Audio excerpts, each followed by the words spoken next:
Welcome to the mysterious world of Ordos, the ghost city of China. This once bustling metropolis was built as a part of a government initiative to spur economic development and urbanization in the region. But as the economy slowed and the population failed to materialize, Ordos was left with empty buildings, abandoned streets, and a haunting atmosphere. Join us as we explore the rise and fall of this modern-day ghost town and discover the reasons behind its eerie emptiness. From its grand architecture to its empty high-rise apartments, we'll take a closer look at the fascinating history and the current state of this ghost city. Let's dive in.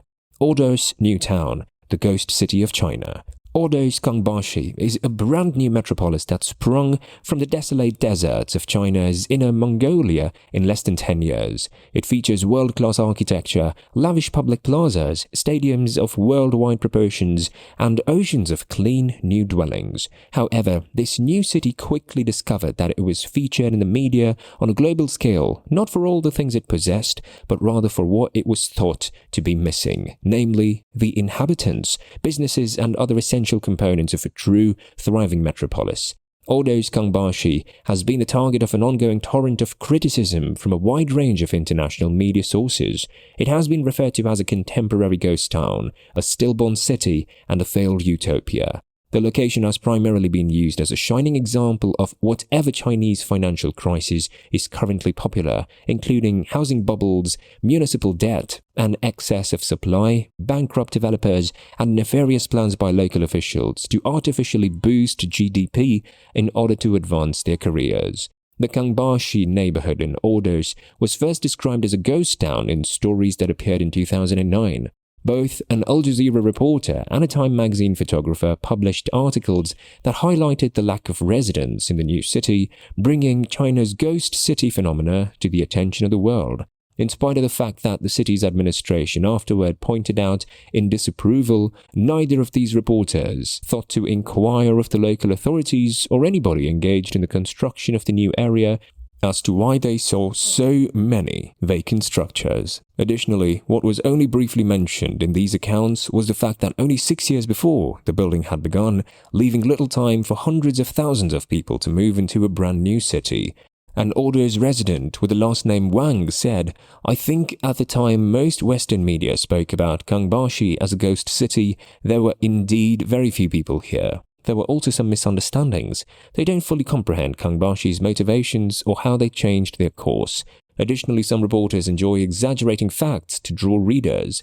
The Ordos is a fascinating, terrifying narrative about a city built for no one in the midst of a desert. But it's just not real. Perhaps more straightforward, commonplace and deserving of less hoopla is the genuine story. It consists of a mining boomtown, creating a new district over an extended period of time, while hundreds of other Chinese cities were also engaged in similar activities. In actuality, Ordos is a prefecture-level city with a population of more than 2 million.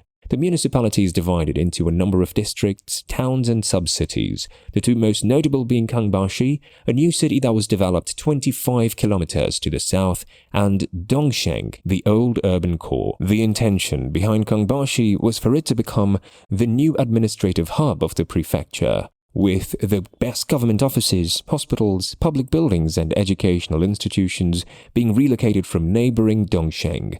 Many of the middle and high-class people of the municipality who worked at the aforementioned institutions were expected to soon follow, leaving the crowded and run-down old city behind as the new city was being developed. Kangbashi was able to build a full downtown area during its first 5 years of construction, complete with grandiose government buildings, a world-class museum, an opulent opera house, a library modeled after a row of books on a shelf, as well as a significant amount of commercial housing, giving it the appearance of a city enough for foreign reporters to refer to it as a ghost town, when construction site would have been more accurate.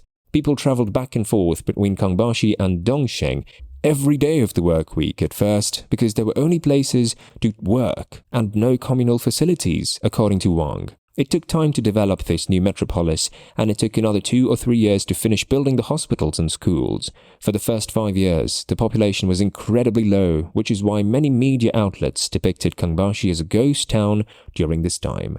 Rome wasn't built in a day, as the proverbial saying goes, according to Jingsu, an Ordos native who is presently pursuing a degree in urban planning at the University of Waterloo in Canada. In its early years, Kangbashi struggled to draw residents because of a lack of pertinent municipal infrastructure and services. 3 years ago, at the halfway point of the time frame for the development of the new city, I made my most recent journey to Ordos Kangbashi. I discovered a location with a genuine frontier town vibe that had just finished building its main infrastructure and was only attracting a burgeoning population. Perhaps it's time to take another checkpoint to see how Kangbashi is doing right now. At Tongji University in Shanghai, urban design and architecture researcher Carla Hajar is completing her master's thesis. Her research compares real estate bubbles and the accompanying ghost town phenomenon that have occurred in China, Spain, and Angola. She selected Ordos Kangbashi as her case study for China and lately found herself walking through its broad, open streets, especially when we take into account the fact that all Chinese cities have a disproportionately high number of vacant flats. Beijing alone has 25% vacant units. It should be noted that the vast majority of the vacant units in Kangbashi have been sold. Most of them, 80 to 90%, have owners. The majority of the homes that are owned but empty were bought by Dongsheng residents, and they are either residences that they intend to retire in, give to their children upon marriage. 30% of all new home sales in China are for an imminent marriage or retain onto as long-term investments.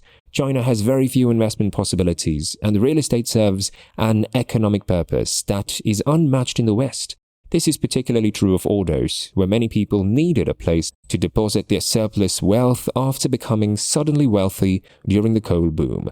New flats in China are not habitable for lengthy periods of time after they appear to be built, which is another factor contributing to occupancy delays. In China, pre-sales account for 80% of new home sales, frequently taking place years before the structures in which they are housed are finished. The interiors of new apartments are typically handed over to new owners as more concrete shells, lacking any semblance of interior fit-out, so it often takes years longer before they are prepared to actually serve as proper habitations. However, even after the outer frames of the housing blocks are erected, China is remarkably quick at erecting the outer shells of new cities, but it takes much longer to populate them. The term ghost city is frequently used to describe the time between when a new city's downtown center is constructed and when it is truly ready for people to start moving in. Ordos Kangbashi hasn't exactly seen a flood of people, but over the past 5 or 6 years, there has been a constant stream of them arriving. But who are these people exactly who have come to this remote, arid border town? The present problem facing Kangbashi is finding ways to diversify its economy. Since the collapse of the coal sector a few years ago, the area, which was erected on the back of a single industry, mining, has been attempting to find other means of economic sustenance. With 2 plants already in operation, the government is trying to make Kangbashi the heart of the production of electric vehicles. That's it for our exploration of the mysterious ghost city of Ordos. It's a fascinating and eerie reminder of the complexities of urbanization and development. We hope you enjoyed learning about the history and current state of this modern ghost town. If you have any questions or comments, please leave them below, and don't forget to hit that like and subscribe button for more interesting content. Thanks for watching, and until next time, farewell from the ghost city of Ordos.